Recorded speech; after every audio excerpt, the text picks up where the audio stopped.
ब्रह्मा जी अपने ही पुत्री के साथ क्यों की संभोग? ब्रह्मा जी अपनी ही पुत्री से क्यों की शादी? आइए जानते हैं इसके पीछे का कारण क्या है इसके पीछे की रहस्य।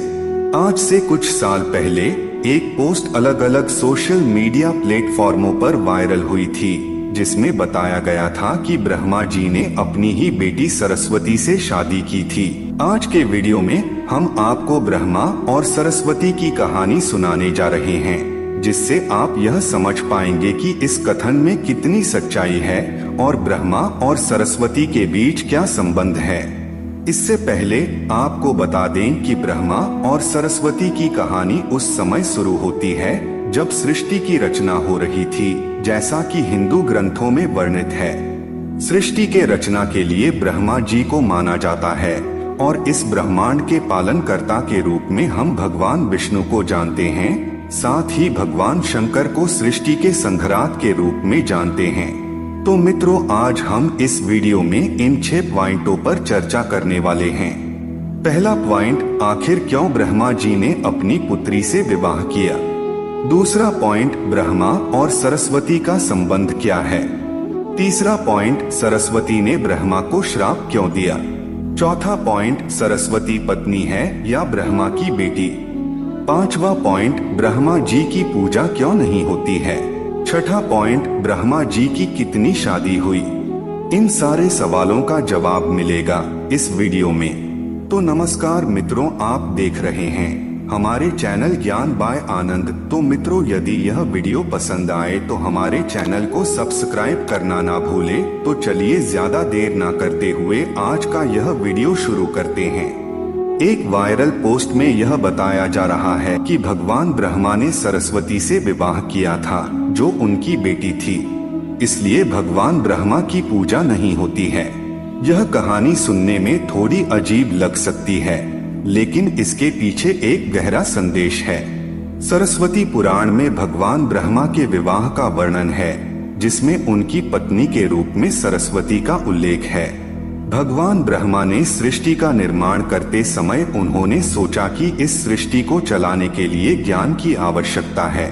तब उन्होंने अपने मन से माँ सरस्वती को जन्म दिया। माँ सरस्वती को हम ज्ञान की देवी मानते हैं, क्योंकि विद्या, कला और ज्ञान उनका ही प्रतीक है। भगवान ब्रह्मा ने सरस्वती के साथ साथ इस सृष्टि का निर्माण किया, जिसमें विविध जीव जंतु, पर्वत, जंगल, नदियाँ आदि शामिल हैं। इस निर्माण प्रक्रिया के दौरान भगवान ब्रह्मा माता सरस्वती के रूप से आकर्षित हो गए। माता सरस्वती ज्ञान की देवी होने के साथ साथ रूप में भी बहुत सुंदर थी, मगर सरस्वती का जन्म ब्रह्मा से हुआ है। इस वजह से जब भगवान ब्रह्मा सरस्वती की तरफ मोहित हो गए, तब लोक में उनकी बहुत निंदा हुई। हालांकि इन सब के बावजूद ब्रह्मा ने सरस्वती से विवाह किया और लगभग 100 साल तक पृथ्वी पर जंगल में निवास किया। पृथ्वी पर माता सरस्वती और भगवान ब्रह्मा के निवास के दौरान उन दोनों ने एक संतान को जन्म दिया, जिसका नाम रखा गया था स्वयंभू मनु। और कहा जाता है कि ब्रह्मा और माता सरस्वती के इस संतान से ही धरती पर मनुष्य जाति का पनपने का कारण बना। भगवान ब्रह्मा के इस व्यवहार के कारण देवलोक में यह निश्चय किया गया कि भगवान ब्रह्मा की पूजा नहीं की जाएगी, क्योंकि सरस्वती ने ब्रह्मा जी को श्राप दिया।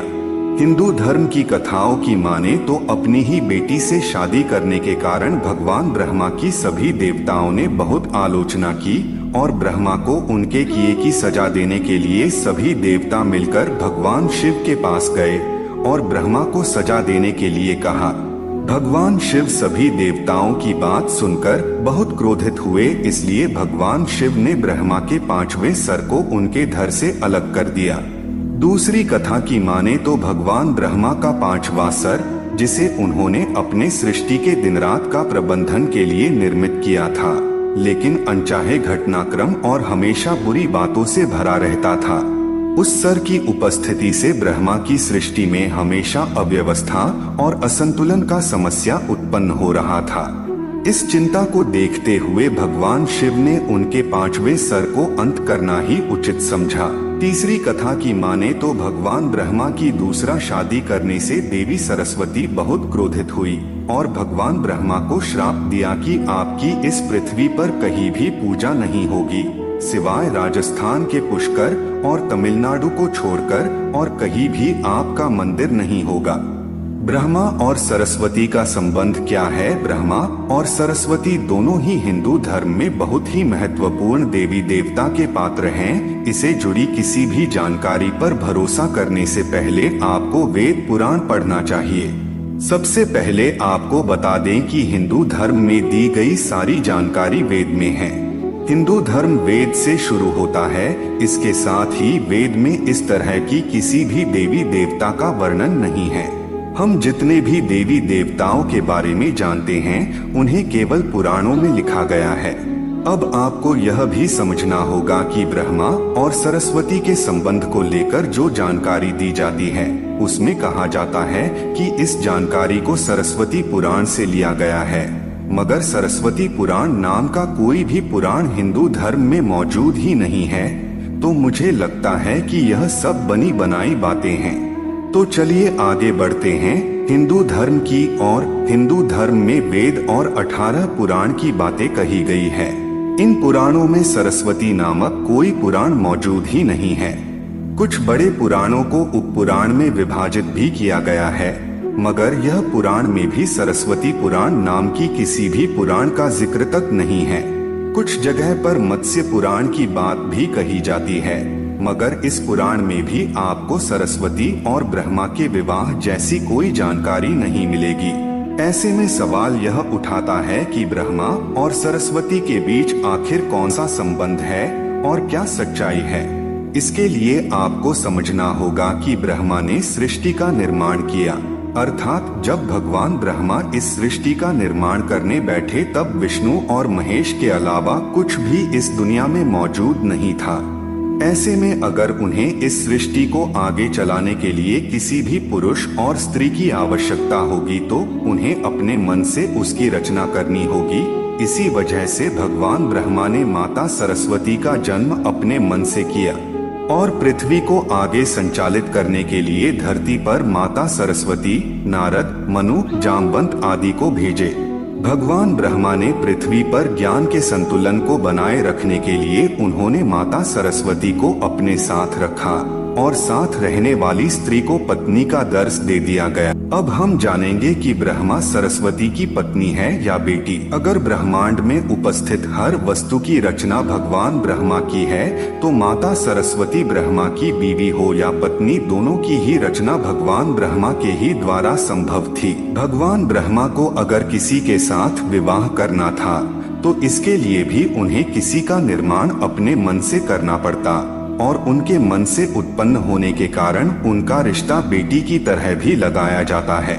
हालांकि सृष्टि का निर्माण होने के बाद अलग अलग घटनाओं के कारण ब्रह्मा का विवाह 5 बार हुआ। पौराणिक कथाओं के अनुसार ब्रह्मा के पहले विवाह का कारण देवी सरस्वती के साथ हुआ था। सरस्वती ब्रह्मा की पत्नी बनकर उनके साथ विद्या, कला और ज्ञान की कार्य करती थी। ब्रह्मा का दूसरा विवाह देवी गायत्री के साथ हुआ था।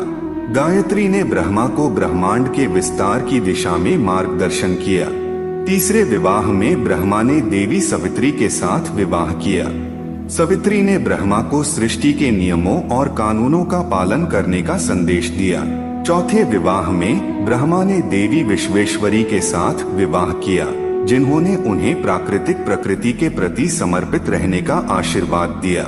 पांचवें और अंतिम विवाह में ब्रह्मा ने देवी पृथ्वी के साथ विवाह किया, जिससे उन्हें संपूर्ण ब्रह्मांड के साथ संबंधित और सामान्य मानवीय जीवन की समझ मिली। आइए अब जानते हैं कि ब्रह्मा जी की पूजा क्यों नहीं होती है। अपने पृथ्वी पर बहुत सारे मंदिर देखे होंगे। हिंदू धर्म की अलग अलग मंदिरों में आपने अक्सर भगवान विष्णु या भगवान शंकर के मंदिर को देखा होगा, लेकिन आपने कभी भी भगवान ब्रह्मा के मंदिर को नहीं देखा होगा। आपको बता दें कि राजस्थान में पुष्कर में भगवान ब्रह्मा का एक मंदिर है। वह मंदिर 3 झील से घिरा हुआ है और वहां माना जाता है कि जहां भगवान ब्रह्मा के कमल से बना है। प्रचलित कथा के मुताबिक सृष्टि का निर्माण करने के बाद वज्रानस नाम के एक राक्षस ने धरती पर खूब तहलका मचाया था। जब इस राक्षस ने भगवान ब्रह्मा के साथ बदतमीजी करनी शुरू की तो ब्रह्मा जी ने उसका वध कर दिया और इस दौरान उनके कमल के 3 टुकड़े धरती पर आकर गिरे, जिससे बड़े बड़े झील बन गए। आज यह स्थान भारत के पुष्कर नाम के इलाके में है और उस 3 झील को ज्येष्ठ, मध्य और कनिष्ठ पुष्कर कहा जाता है। इन झीलों के निर्माण के लिए एक यज्ञ की योजना बनाई गई थी। इस यज्ञ में साक्षात भगवान ब्रह्मा बैठने आए थे, लेकिन यज्ञ के आदिकालीन विधि के अनुसार पति को पत्नी के साथ बैठना चाहिए था। इस समय भगवान ब्रह्मा की पत्नी सावित्री थी, मगर उन्हें आने में काफी विलंब हो रहा था। बहुत देर तक इंतजार करने के बाद पूजा का मुहूर्त खत्म होने से बचाने के लिए तो भगवान विष्णु ने एक सुझाव दिया कि ब्रह्मा की शादी पूजा के दौरान ही कर दी जाए। सभी सहमति दिखाने के बाद भगवान नारद ने एक स्थानीय लड़की को भगवान ब्रह्मा के साथ विवाह के लिए माना लिया। जब उनकी शादी हो गई और यज्ञ में भगवान ब्रह्मा गायत्री के साथ बैठकर पूजा को संपन्न किया, तब माता सावित्री आ गई और उन्हें क्रोध आया। उन्होंने भगवान ब्रह्मा को श्राप दिया कि धरती पर उनकी पूजा कभी नहीं की जाएगी। फिर उन्होंने नारद को शादी के लिए लड़की खोजने का श्राप दिया कि वह आजीवन कुंवारा रहेगा। ब्राह्मण जी को 2 श्राप मिला, एक तो माता सरस्वती ने दिया और दूसरा माता सावित्री ने। जब माता सावित्री को पता चला कि यह विचार भगवान विष्णु ने प्रकट किया था, तो उनके श्राप से वह भी बच नहीं पाए। माता सावित्री ने भगवान विष्णु को श्राप दिया कि वे अपनी पत्नी के वियोग में सालों तक तड़पेंगे। इसी श्राप के कारण राम अवतार में भगवान विष्णु को माता सीता से बिछड़ने का दुख भोगना पड़ा। इसके बाद जब माता सावित्री का क्रोध कुछ कम हुआ, तब उन्होंने भगवान ब्रह्मा पर दया दिखाते हुए कहा कि उनकी पूजा धरती पर केवल एक जगह, इस पुष्कर में ही हो सकती है। इसके बाद भगवान ब्रह्मा की इस व्यवहार से आहट होकर वह पुष्कर के समीप रत्नागिरी नाम के पहाड़ पर चली गई और हमेशा के लिए तपस्या में लीन हो गई।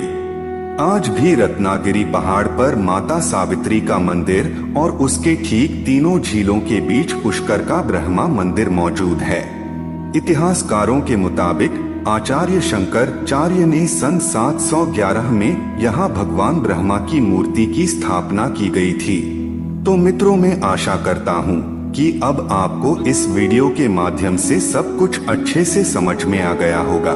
तो मित्रों, मैं यहीं से इस वीडियो को समाप्त करता हूँ। और हाँ, यदि आपको यह वीडियो पसंद आया होगा तो हमारे वीडियो को लाइक करके चैनल को सब्सक्राइब अवश्य करें। तब तक के लिए धन्यवाद मित्रों। मिलते हैं एक और इसी प्रकार की वीडियो के